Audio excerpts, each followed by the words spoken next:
যেভাবে আমাকে পথ না দেওয়ার জন্য গ্রামে ভিতরে ভিতরে ঢুকে বাধার সৃষ্টি করা হচ্ছে, ভোটারদের এখানে গিয়ে গিয়ে বলে দেওয়া হচ্ছে।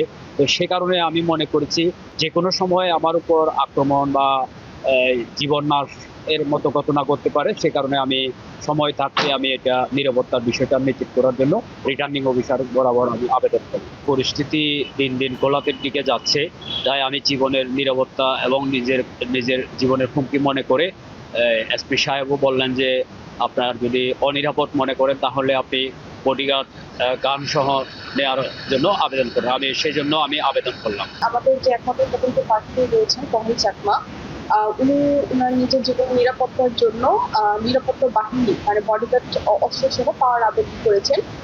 ইতিপূর্বে উনি একবার হচ্ছে আমাদের কাছে ওনার জীবনের নিরাপত্তার হুমকি জনিত একটা চিঠি দিয়েছিল। এই বিষয়ে হচ্ছে আমরা পুলিশ সুপার বরাবর আমরা চিঠি পাঠিয়েছি এবং আমাদের বিভিন্ন আইন শৃঙ্খলা রক্ষাকারী যেসব বাহিনী রয়েছে ওনাদের সাথে আমরা এই ব্যাপারে কথা বলেছি। আর আজকে যে ওনারা উনি যে চিঠি দিয়েছেন এই পরিপ্রেক্ষিতে আমরা হচ্ছে এটা পুলিশ সুপার বরাবর পাঠাবো, যেহেতু উনি বডিগার্ড অস্ত্র সহ চেয়েছেন এবং আমাদের এই ক্ষেত্রে যদি কোনো কিছু করার থাকে সেটা নেওয়া হচ্ছে আমরা সুপারের সাথে বলবো এবং কালকে আমাদের আইন শৃঙ্খলা জনিত কিছু মিটিং রয়েছে, আমরা সেখানেও এই ইস্যুটা বলবো।